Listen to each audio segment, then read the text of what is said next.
Bab 773. Aku akan menerkammu malam ini, oh, benarkah? Vito berkata dengan suara yang terdengar suram.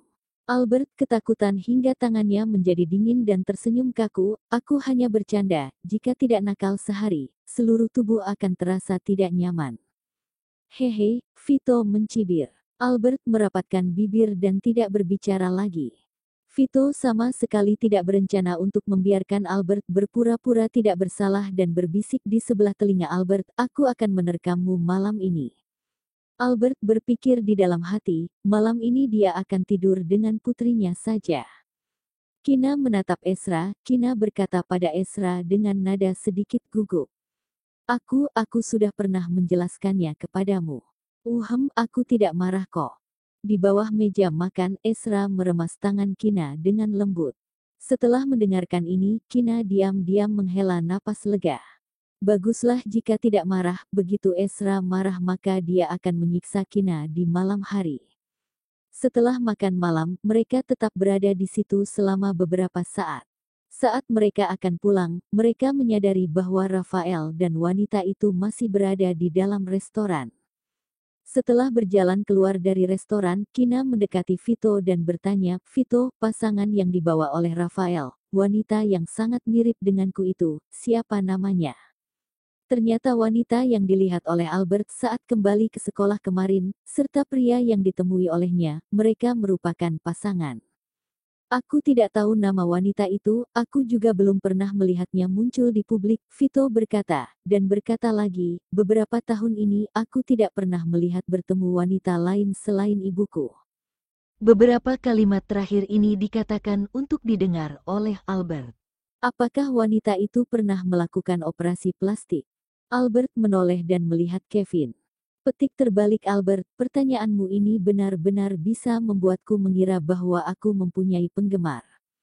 Kemudian penggemarku sengaja melakukan operasi plastik untuk terlihat seperti aku, ini benar-benar membuatku merasa sangat malu. Kina menutup wajahnya dengan menggunakan sepasang tangan, Kina sengaja berpura-pura malu. Albert memiliki keinginan yang kuat untuk menendang Kina. Mungkin saja wanita itu sengaja melakukan operasi plastik untuk terlihat seperti kamu. Ini benar-benar seperti drama The True Monkey King. Wanita itu akan merebut suami denganmu. Albert menyerang sambil mendengus. Albert, kamu. Aku tidak ingin berbicara denganmu lagi. Kina memelototi Albert, Kina berjalan ke sebelah Ezra dan merangkul tangan Ezra, lalu berkata dengan nada bangga, bahkan jika wanita itu ingin merebut Ezra, dia juga tidak akan mau. Betul kan? Betul, Ezra tersenyum ketika melihat sikap Kina yang kekanak-kanakan. Albert ingin mengatakan sesuatu tapi setelah membuka mulutnya ia menahan diri. Setelah keduanya selesai bertengkar, Kevin baru menjawab pertanyaan Albert, pencahayaan di restoran pada malam hari tidak cukup terang, ditambah jarak kita juga jauh dari mereka. Jadi aku tidak bisa melihat dengan jelas apakah wanita itu melakukan operasi plastik atau tidak, tapi wajah wanita itu terlihat cukup alami, jika bukan operasi plastik, maka hanya tersisa satu kemungkinan. Albert sengaja memanjangkan nada akhirnya. Kina berusaha keras untuk mendengar kemungkinan apa yang ingin dikatakan oleh Albert. Tapi Kina baru saja mengatakan bahwa dirinya sendiri tidak ingin berbicara dengan Albert lagi. Kina tidak bisa menamparkan wajah dirinya sendiri begitu cepat. Begitu melihat wajah istrinya penuh dengan ekspresi penasaran, Ezra langsung membantu istrinya untuk bertanya apa kemungkinannya.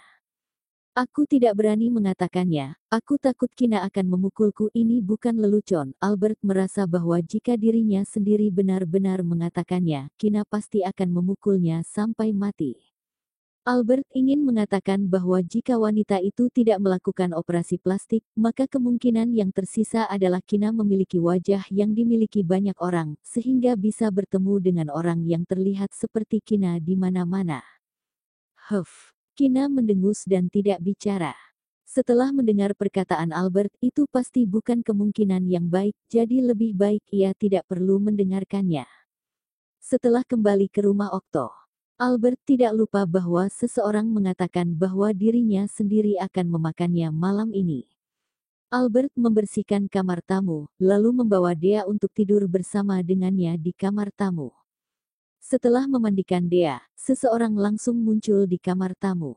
Dea, malam ini tidur dengan Kak Clayton, oke? Dedi ingin membicarakan sesuatu yang sangat penting dengan momimu. Vito membujuk putrinya sambil tersenyum lembut. Pada akhirnya, Vito menambahkan lagi, besok akan memberi angpau yang lebih banyak untuk Dea. Setelah mendengar bahwa ada banyak angpau besok, Dea langsung menyetujuinya tanpa berpikir. Oke, Momi, Dea akan pergi mencari Kak Clayton. Dea kembali ke sini. Albert segera menangkap putrinya, tapi malah dihentikan oleh Vito. Dea, apakah kamu tidak ingin tidur bersama dengan Momi lagi? Dea memiringkan kepalanya dan berpikir sejenak kemudian berkata, Momi, Dea akan tidur bersama denganmu besok. Setelah berkata, Dea berbalik badan dan berjalan keluar dari kamar. Albert berbalik badan dan melihat pria yang ada di depannya dengan tenang. Albert bertanya, katakan saja, bagaimana kamu berencana untuk memakanku? Tentu saja menggunakan postur yang saya tahu. Vito mendekat ke sebelah telinga Albert. Vito berkata dengan suara yang sangat rendah dan dalam. Albert. Setelah menarik napas dalam, Albert mengeluarkan ekspresi wajah yang tegas, ayo cepat. Setelah merayakan tahun baru Imlek, semuanya kembali ke pekerjaan masing-masing. Vito dan Albert membawa Dea terbang ke kota Gungnir untuk terus melakukan syuting film, kemudian Ezra dan Kina juga kembali ke kota Zaun. Karena masalah tentang merenovasi rumah, Kevin akan telat sehari untuk kembali ke kota Zaun. Hari kedua setelah kembali ke kota Zaun.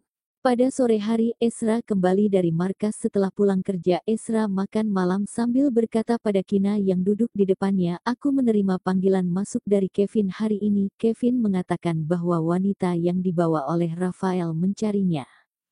Untuk apa wanita itu mencari Kevin? Siapa yang sakit? Wanita itu mencari Kevin untuk berobat. Tidak menunggu Ezra selesai berbicara, Kina sudah bertanya dengan tidak sabar. Kevin mengatakan bahwa wanita itu merupakan orang yang bisu sejak lahir. Wanita itu tidak bisa berbicara. Rafael, kita memanggilnya sebagai Rafael saja, nama Jermannya terlalu panjang. Sebelumnya Rafael mendapatkan informasi di internet bahwa Kevin berada di kota Leicester, jadi Rafael membawa wanita itu datang ke kota Leicester untuk mencari Kevin. Rafael ingin melihat apakah Kevin bisa menyembuhkan wanita itu atau tidak. Ezra memberitahu Kina masalah yang dibicarakan oleh Kevin kepadanya dengan tenang.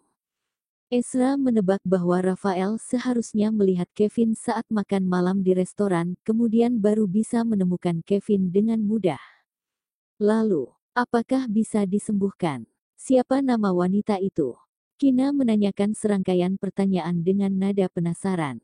Kevin mengatakan bahwa ini tidak bisa disembuhkan. Wanita itu sepertinya bernama Giselle Anastasia. Oh, kalau begitu mereka sudah kembali ke Jerman. Aku mendengarnya dari Kevin. Rafael berinisiatif untuk membicarakannya dengan Kevin, mengatakan bahwa dirinya sendiri akan tinggal di kota Leicester untuk sementara waktu, mungkin karena masalah tentang pekerjaan. Entah kenapa Ezra ingin bertemu dengan pria itu. Tapi tidak ada alasan yang masuk akal. Pihak lain mungkin akan mengira bahwa Ezra memiliki tujuan lain. Oh iya. Kina teringat pertanyaan yang ditanyakan oleh Albert kepada Kevin pada malam itu, apakah Kevin ada mengatakan apakah Giselle melakukan operasi plastik atau tidak. Keduanya tidak melakukan operasi, tapi tidak tahu juga. Apakah Nona Kina puas dengan jawaban ini? Ezra menjawab pertanyaan Kina sambil tersenyum polos. Aku tidak menyangka ada orang yang sangat mirip denganku. Kina berkata, tidak masalah jika kalian terlihat sangat mirip, untuk apa kamu begitu memedulikan masalah ini? Ezra mengambil sayuran untuk Kina, dan berkata, makan saja makananmu, jangan berbicara lagi, tidak peduli seberapa miripnya wanita itu dengan Kina, hanya ada Kina yang ada di hatinya. Bab 774. Selalu merasa pernah melihatnya. Setelah itu, Kina yang penasaran pun mengobrol dengan Kevin. Kevin mengatakan bahwa wanita yang berpenampilan sangat mirip dengannya, yaitu Giselle. Ternyata Giselle merupakan kepala desainer perhiasan di VSL. Giselle masih sangat muda, baru berusia 22 tahun. Dia tidak hanya merupakan desainer pakaian, tapi pada saat yang bersamaan, Giselle juga merupakan desainer perhiasan. Dapat dikatakan bahwa Giselle merupakan orang yang sangat berbakat. Begitu teringat Kevin mengatakan bahwa Giselle merupakan wanita yang bisu sejak lahir, Kina teringat sebuah kalimat yang ada di dalam kitab suci, Tuhan akan membuka pintu yang lain saat menutup pintu ini. Giselle sudah kehilangan suaranya sejak lahir, tapi Giselle malah memiliki bakat di bidang desain, dan sudah punya jabatan yang hebat di VSL di usia muda. Setelah selesai mengobrol dengan Kevin, Kina membuka internet untuk mencari informasi publik tentang Giselle. Informasi yang ada di internet hanya disediakan oleh VSL, sama sekali tidak ada foto atau pengalaman hidup Giselle sebelum usia 17 tahun, kemudian juga tidak membicarakan masalah tentang keluarganya. Menurut informasi yang didapatkan, Rafael, presiden di VSL merupakan penilai bakatnya Giselle. Dia sudah menjadi desainer di usia 17 tahun.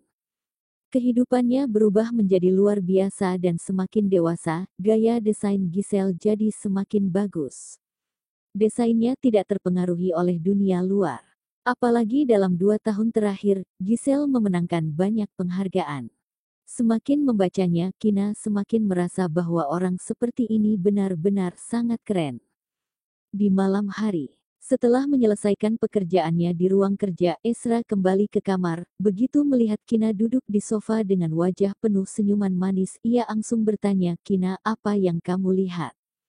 "Hah, tidak ada." Kina merasa sangat panik hingga sadar kembali. Kina segera keluar dari halaman ponsel tertentu. "Apakah kamu sudah mandi?" Esra berpura-pura tidak melihat Kina yang tampak memiliki hati nurani yang bersalah. Esra melepaskan kancing kemejanya sambil bertanya. Belum. Setelah melirik jam, Kina baru menyadari bahwa sekarang sudah pukul 11 malam. "Kamu mandi dulu atau aku mandi dulu? Atau kita mandi bersama?" Esra memberi 3 pilihan kepada Kina. "Tidak." Kina ketakutan hingga segera menolak. Aku mandi dulu, kamu tunggu sebentar. Jika kamu terburu-buru, kamu pergi ke kamar tamu untuk mandi saja." Setelah berkata, Kina meletakkan ponselnya di atas meja. Kina langsung pergi ke kamar mandi.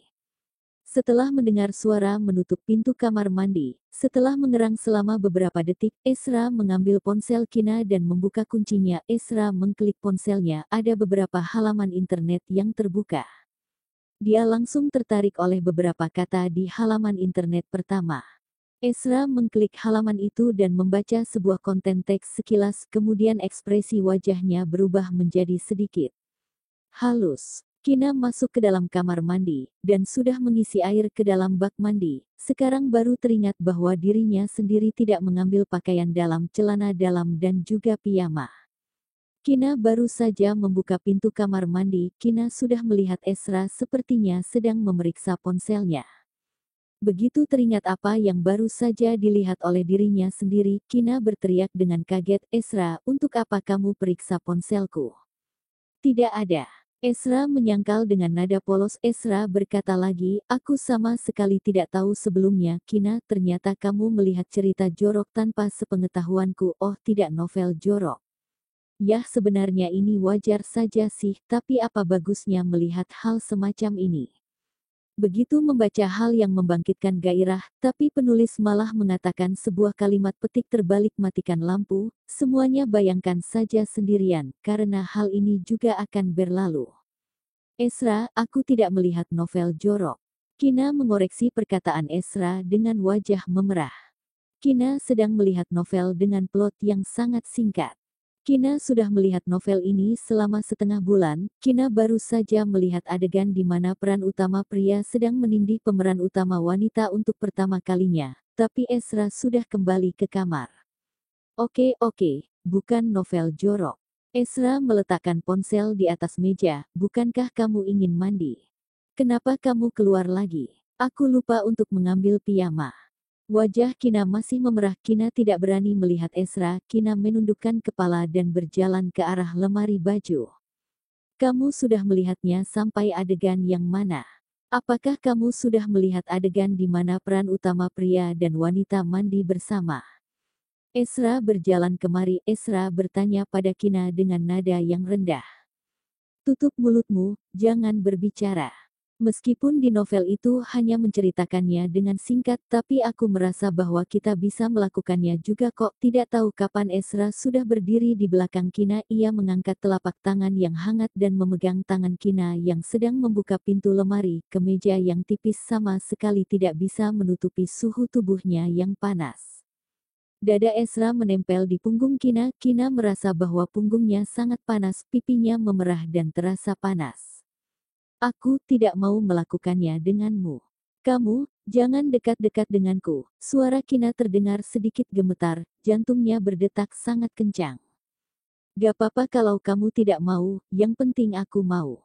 Ezra berkata sambil tersenyum tipis, lalu langsung menggendong Kina dan berjalan ke kamar mandi. Mereka terlihat seperti pria yang menculik wanita terhormat. Kembali ke kota Leicester di hari Minggu. Karena Vito dan Albert sedang terburu-buru menyelesaikan syuting film di kota Gungnir, jadi mereka tidak kembali ke kota Leicester minggu ini.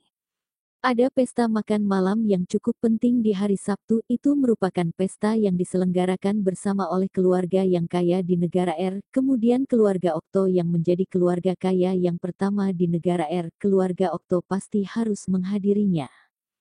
Vito tidak berada di kota Leicester. Para tetua di keluarga Okto juga sudah tua. Mereka tidak suka menghadiri perjamuan bisnis semacam ini. Pada akhirnya Ezra membawa Kina dan putranya untuk menghadiri pesta ini. Kina yang sudah mengenakan gaun dan berdandan berdiri di depan cermin yang besar. Aku selalu merasa bahwa aku pernah melihat gaun ini di suatu tempat. Mommy, kamu sangat cantik hari ini. Clayton yang mengenakan jas terlihat sangat ganteng. Clayton memuji mominya tanpa ragu-ragu. Clayton juga terlihat sangat ganteng hari ini. Kina membungkukkan badan dan mendekat ke sebelah telinga putranya. Kina berkata dengan suara yang rendah, kamu lebih ganteng daripada dadimu. Ini merupakan gaun yang dibuat oleh VSL, kamu yang memilihnya secara pribadi. Ezra menatap Kina yang berpakaian dengan indah. Kina sangat cantik hingga membuat orang tidak bisa mengalihkan pandangan. Ezra berpura-pura tidak melihat Kina berbisik dengan putranya. Bukan, Kina sedikit mengangkat ekor gaunnya. Kina memutarkan badannya di depan cermin. Aku selalu merasa bahwa aku pernah melihat gaun ini sebelumnya, tapi tidak bisa menjelaskan perasaan semacam itu dengan jelas. Kalau begitu kamu melihat gaun ini di dalam mimpi. Gaun ini merupakan model terbaru yang dibuat oleh VSL. Bagaimana mungkin Kina pernah melihat gaun ini?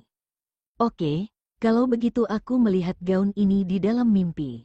Meskipun intuisinya mengatakan bahwa dirinya sendiri bukan melihat gaun ini di dalam mimpi, tapi Kina juga tidak terus memperdebatkannya lagi.